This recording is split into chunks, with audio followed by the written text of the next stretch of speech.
Hi, my name is Luciano Casamajor, and this is Best Friends Forever, a two-player cooperative game of communicating through iCat You Choose.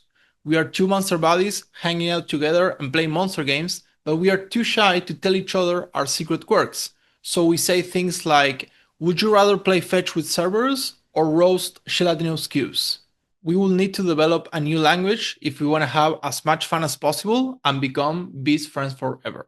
In Best Friends Forever, we will go on several hangouts where a player will propose different sets of monster games and the other will pick which ones we are actually playing. The goal is to reach the amount of fun required by the mission, and we get fun by picking monster games with the symbol on our secret quirk, which of course we cannot say anything about it. However, we can use our reaction cards and some deduction to figure out what does our monster buddy like to play. Each hangout starts by revealing the 7 available monster games and switching player roles. One of us will propose different sets of monster games.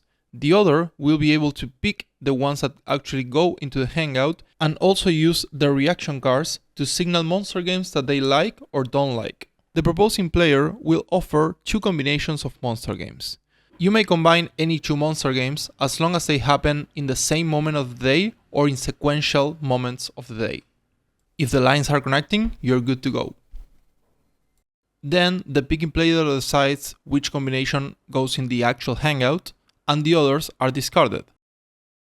Now the proposing player decides not to offer one of the remaining cards, which will go into the rain check to be used for another hangout, and then the picking player picks the third monster game to complete the hangout.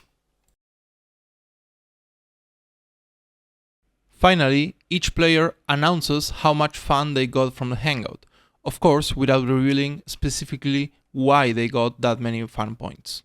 In Best Friends Forever, deduction is as important as deck manipulation, because you will probably end up figuring out your buddy's secret quirk, but can you do it without wasting too many of their cards?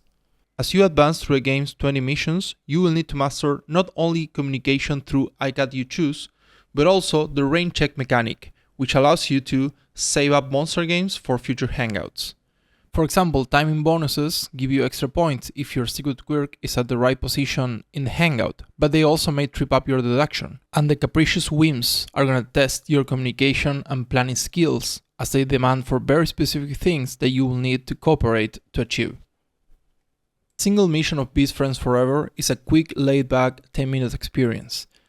But going through a whole mission log, constantly increasing and twisting the challenge, is going to require you to develop a new language with your partner, the language of iCat You Choose.